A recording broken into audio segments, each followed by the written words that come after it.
Some of you guys that have been in this situation where you've been in abusive relationship can testify that like that is where it starts. People don't want to bring their 100% in relationships because they're scared that it might backfire on yo, like I'm giving myself to this person. Like what if this happens? There's nothing that hurts more than someone that you love, someone that you think has your best interest, bringing something you know that you have struggled with or that continues to hurt and pain you. Well, unfortunately, some people, when they get into an argument, be it because of like defensive mechanisms, your approach is to hurt you before you hurt them. Blessed are the peacemakers, for they shall be called the children of God. Matthew 5 and verse 9. Trying to live like there's no consequences. I'm ready for change. Yeah, I'm really ready for change. Don't know about you, I made up my mind. Hey guys, What's good, family? welcome back to our channel. Yeah. I am recovering from a cold. Reason why my voice sounds annoying. Yeah, she's been not feeling well.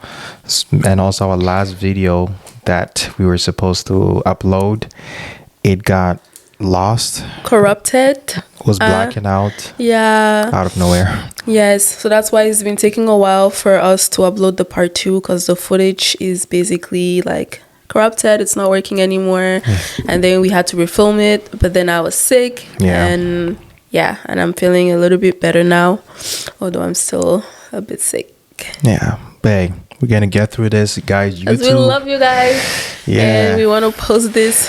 YouTube is not for the faint-hearted. Like, It's if not you're a for the YouTuber faint-hearted. and you are consistent, Big ups to you. Props. 'Cause especially when it's not like your full-time thing, you understand? And you have life and everything, and then you have equipment or things like this that are happening. It's just, yeah, it makes it hard. So if you're watching this and you're being edified and you like this, please subscribe and show us some support, because just this week when that footage got like bad or damaged, was blacking out and it wasn't working anymore, I was just telling my sister that like, yo, I think it's a sign that we should stop YouTube this. is not for us. Yo, and then she was like, nah, I think it's a sign that you should continue. Yeah. If that's what's happening. So shout out to you, Anna. Yeah, so Alright. we need y'all's encouragement and boost up, because it's not easy out here, but we love you guys so much, so we have to keep on the consistency. That's right. At least try. All right. We're not gonna ramble too much. Straight into it. Let's do this. Okay, so we're picking up from the questions that you guys sent us. I'm just gonna read a few, and then you would take over. I'll pick it up. Yeah. Okay. So, what are some challenges you faced, given that your wife is older than you? Example: in-laws, submission, respect issues.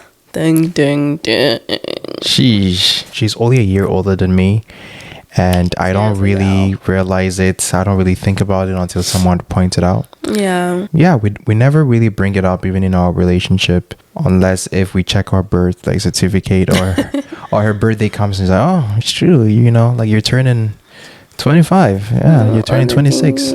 So it never really comes up, and as I said, the age gap is not huge in terms of relating with each other. It's not a big deal. I mean, we're the same generation, guys. It's not anything. We're both Gen serious, Z. yeah.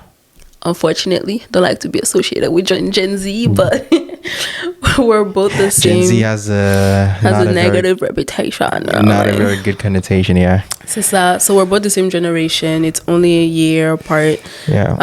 Unless people ask, they don't know usually. We don't feel it in a relationship. The person asked specifically in-laws. Okay. I don't think your parents noticed until you told them. Yeah, they didn't. They don't really mind, and I don't think they care much. Yeah. But I can see it being a problem if the other person brings it up often in an argument. But in our case specifically, it really doesn't. doesn't apply too much. Yeah. The other part is submission and respect. I think that, again, if the age gap was larger, maybe it might play a bit more into insecurities. Say I was, I don't know, like 5 years older than you, and I was a bit more established than you were. So then, you know, it might play into comparing where our finances at, if you feel like I'm more there, or just life experience, you know. I feel like maybe those things can, I'll maybe be throwing it more at your face, and also have to like tame myself to not do so. And also the fact that I guess women tend to mature at a faster rate than men also can be a problem in a relationship where the man still has a bit of maturity to do. I think that can be problematic. Yeah. And I was going to say, for the last part of the question again, for the submission, I feel like ultimately submission is not a matter of age. I think submission, it's understanding what the Bible says about it. If a woman will submit, she will submit. I don't know if age is always a factor in whether or not. In African culture, it might be. It might be, yeah. That if I'm older than you, I'll find it hard to submit to you. Yeah, because even in among our siblings, we see the older person, the older sibling usually as, you know, they're your older bro, your older sister. You don't talk back. Sibling. Yeah, so in an African culture, I see how that can be something. Right. No, true that. Yeah, it's true. Yeah, but all that to say that in her case, no, I don't feel any insecurity about it. Feel like I respect you. I think she. She's never brought it up, so, and I never think about it. No, guys, it's not major. It's a year. It's 12 months. All right. So this one says, prior to marriage, you guys have done things that you are not proud of. In circumstances of arguments, how do you navigate not using one's past against them? Or how are you able to navigate a relationship without those things interfering or coming up? I think it's not 100% clear for me what they mean by prior to marriage we've done things we're not proud of.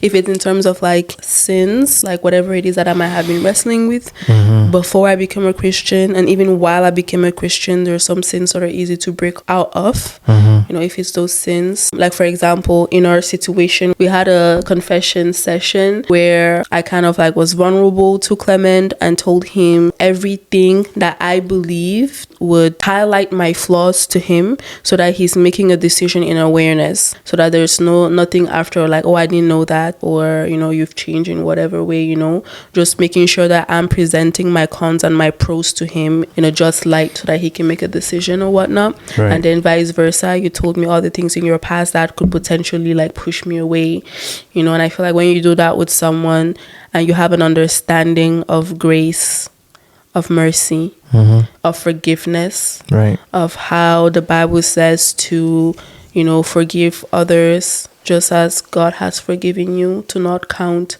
people's like wrongdoings against them. Also, when you understand how broken someone has been over their sins, and especially over sins that have been thorns in their flesh, that it's taking a heck of a lot. It's taking a lot for them to break out of. You know, when you really understand how much it grieves a person and how much your own sins have grieved you, it's difficult for me to then bring up those things to you in a situation of an argument. So for us specifically, I know that's a long way of saying that. For us specifically, I can't think of an instance that you've done that to me where we've been in an argument and you brought up some past sin of my past, you know, to hurt me.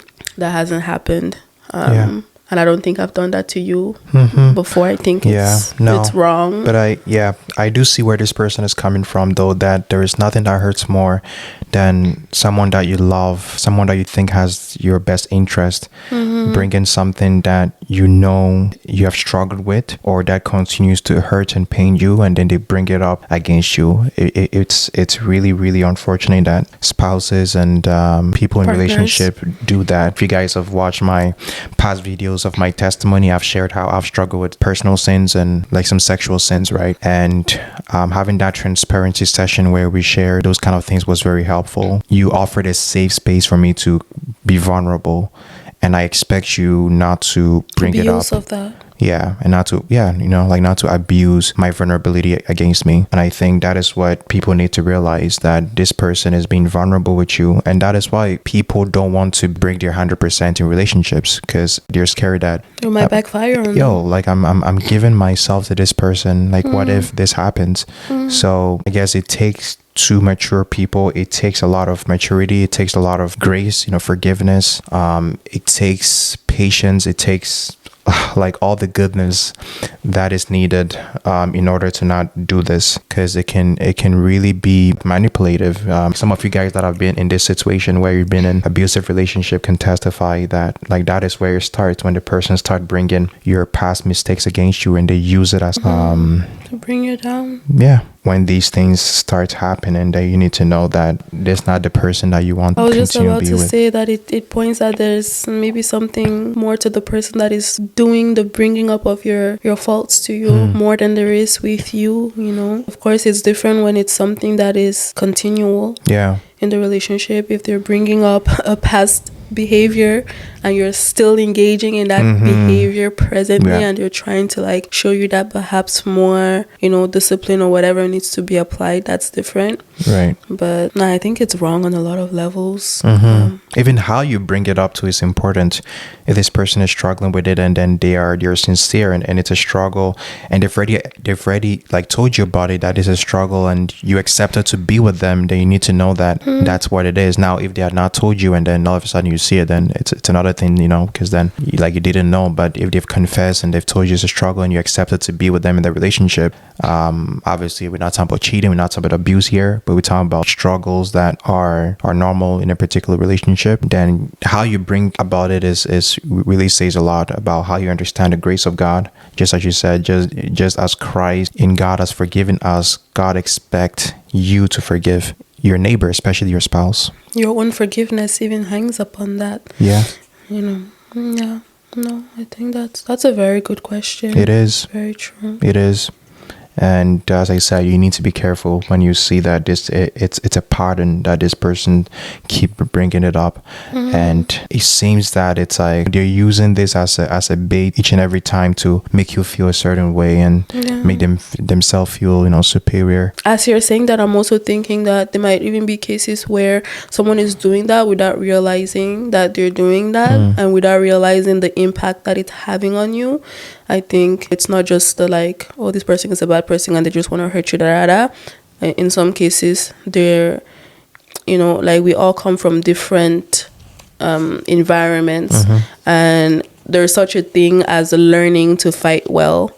I think unfortunately, some people, when they get into an argument, be it because of like defensive mechanisms or whatever it might be, their approach is to hurt you before you hurt them. So it might be that in that moment, instead of like taking an approach of like conflict resolution, what has gone wrong, let's fix this, or what's broken in communication, they just go right away to attacks, to wanting to hurt, to belittle, to bring you down, before you can do that to them. And then it's like they won the argument, and they walk away from that with their dignity to some extent intact. So I think it's a lot of things. It begins with having a conversation with the person that is engaging in that behavior, to like name what is happening, and then how they respond to what you say and how they're making you feel. Then that says a lot.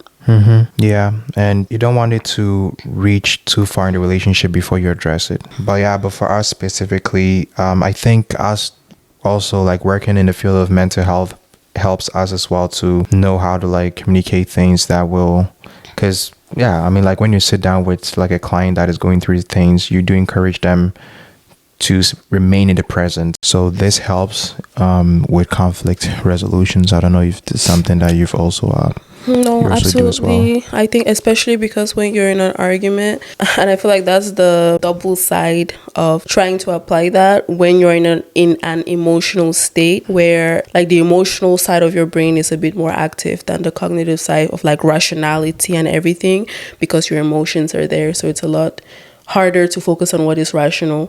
So the Bible talks about how a gentle answer pacifies wrath or turns away wrath, So oftentimes when the emotions are so high, an emotional response of gentleness and love has a way of bringing it down.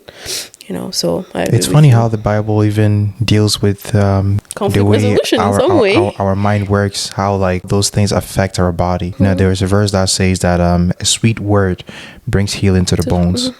So there's a sense in which even when me and you, we have conflict, I can go through my whole day feeling so bad, maybe especially us men too, because of our ego. A man wants to be respected. A man wants to be valued.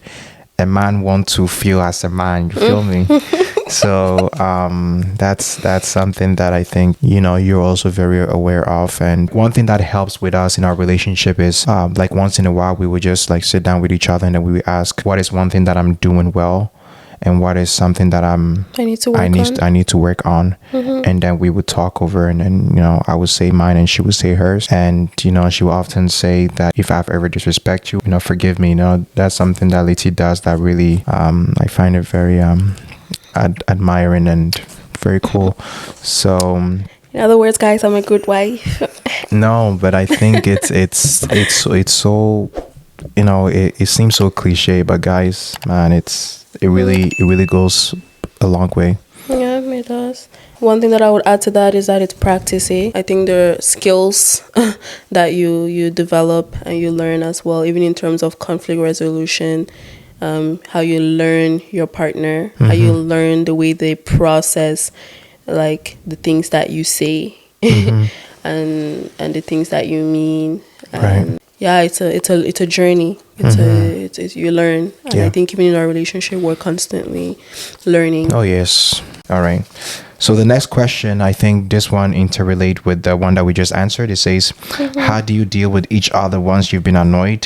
How do you tame your tongue and exercise self-control, your emotions and flesh in the heat of the moment? Right. The way you looked at me like a teacher, that is. Oh yeah, yeah, in the heat of the moment. Okay. So, no, you're good. No, let me restart it. No, baby, I love it. No. So, all right. I'll keep that version of it. All right. So next question: how do you deal with each other once you've been annoyed? Why are you laughing? Your hands. How do you tame your tongue and exercise self-control, your emotions and flesh in the heat of the moment? Similar to the other questions. It is similar. I feel like there's two scenarios that we can have. Sometimes when like I am the one that is annoyed by something that you've done, you are oftentimes you're very playful. Guys, Clement is someone that is extremely playful. On the camera, he's here doing big man's things, but he's very playful around me. And then I'll get annoyed and I'm like, upset, and I'm trying to say what's making me upset, and then he'll be like, oh baby, if you're upset, please give me a kiss. Okay, baby, if you're upset, tell me you love me. Okay, please baby, just one kiss, I'll remember it for the rest of my life. So he would just start saying things like that, and then it will make me like laugh, or at least diffuse the situation. Before I know it, I'm already like hugging him because he's like hugging me. Yeah. And then it's just easier to now come back and talk about what happened, and then it passes, So that's one scenario that we have, and I think that's the one that is most common. And then the other scenario that we have is that like I do something that upsets him, and then he shuts down. So when Clement is upset, like he's not talking, he wants to be left alone. He wants to be left in his corner to process what has happened or what is happening before he says anything, And then when that happens, oftentimes, I know at the beginning of our relationship, now I'm a little bit more used to the fact that you shut down when you're upset. But it doesn't mean that I don't point it out to him that that's what he's doing right now. And I think that's something that he's also working on. Initially, I think I would try to get you to talk. I'll be like, okay, I'm telling you I feel this way. How do you feel? Tell me that. I feel like I'm the only one talking. I'm the only one making an effort. That was how it was initially. But I think learning how he processes things. Yeah. And I think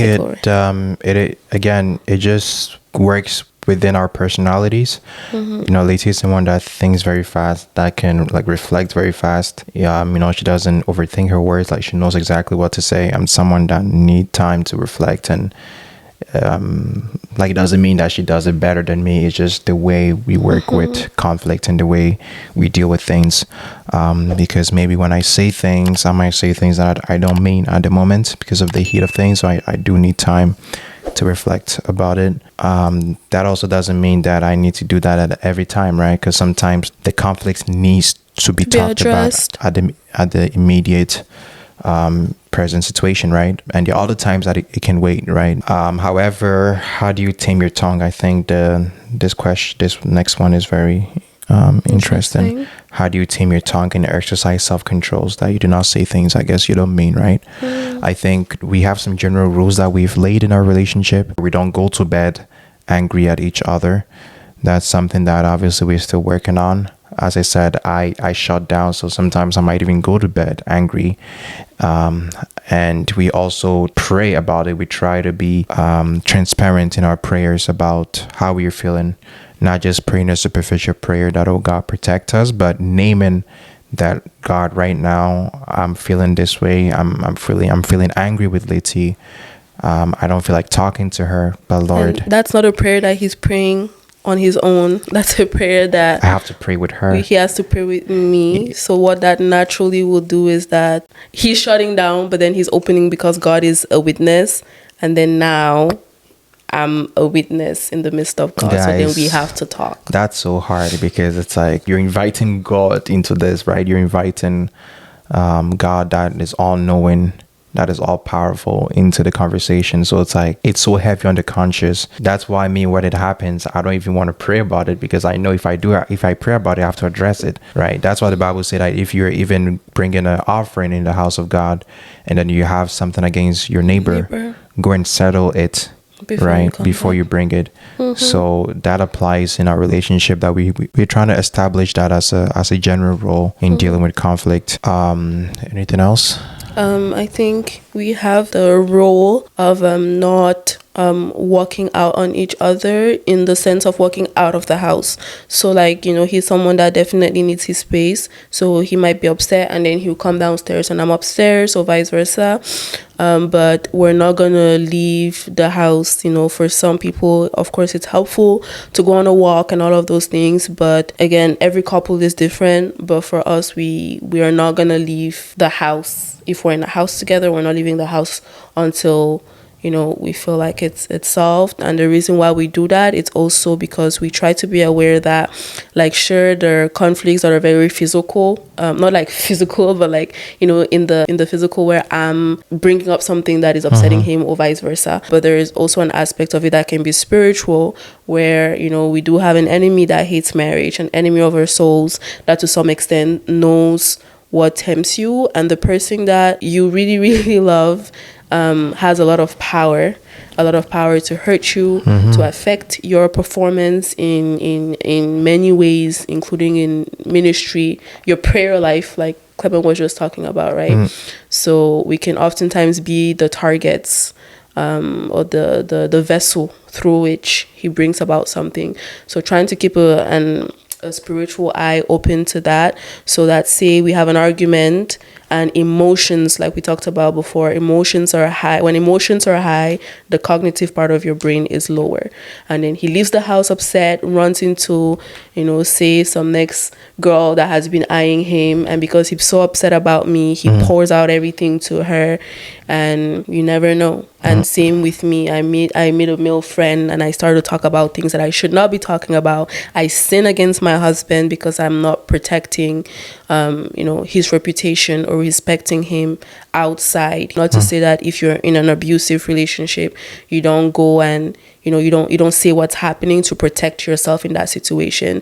But there's such a thing as washing your dirty laundries in private, and keeping it that way. Yeah. So we try to be aware of that and not open any doors or windows that the enemy can take advantage of. But in terms specifically of taming the tongue, I feel like so far, at least, it's been easy because he shuts down, in the sense that because he's not saying anything, it's like what can I say, so I'm not attacking him per se. And because he has the habit of like not saying anything because he's processing, so he's not saying anything to me that is, he's going to regret or whatever, so I think we take space apart in the house together and then we come back together and we pray and then we talk about it. I wanted to add something. I know I'm talking a lot. I feel like I'm always talking a lot. But one thing that I wanted to add that I think helps so Clement and I, perhaps it's our backgrounds again in mental health, but we talk to each other a lot. So when we have arguments, and then we come back together, we talk about how he felt during the argument, how he felt when he was not talking to me, how I felt when that was going on, what thoughts were going through my mind. And then we, I want to say analyze, but I don't think it's a fair word in a relationship. But then we go over the behaviors that we noticed when you were upset. So we're always talking a lot and communicating about how we're communicating and what we're noticing that is a flaw or is a fork in the road in terms of our communication. So then that helps when next time we have an argument, we are trying to be aware of what to apply and what not to apply. Right. I want to clarify that not at the heat of the moment, try to bring it up when, even everyone, sometime it's you guys are having a cool time and there's nothing going on. Just bring it up. Hey, babe, like this and this and this and this, kind of make me feel this way. Because at that moment, emotions are not high, right? So, things are more down. access to your rational side. Right. And I think even with the thing you said before about how we have a time when we tell each other one good thing you're doing and one thing that you need to work on. I feel like that, guys, that's such a good practice to have because it helps you to stay quote unquote up to date with what your partner is thinking and his perception of you, your actions towards him, what he's recognizing and what perhaps he's not recognizing. And it's also an opportunity for you to name that, I feel like, maybe I do this around the house and I never get a thank you for it and it really hurts my feelings, It's a good conversation starter to like talk about a lot of things that otherwise, depending on the dynamic of your relationship, if you guys don't talk that much, then it's things that, you just blur out in the heat of an argument, whereas you could have addressed it in a calm setting. Yeah. Anyways, want to jump to the next question? Yes. Let's go. All right. So it says, do you think that paying the bills is solely the responsibility of the man? And if not, in your household, how do you split the responsibilities? Are there things that you would say is solely for your husband to do, vice versa? Right. Don't know about you. I made up my mind. I ain't playing games. We're running out of time. We made such a mess.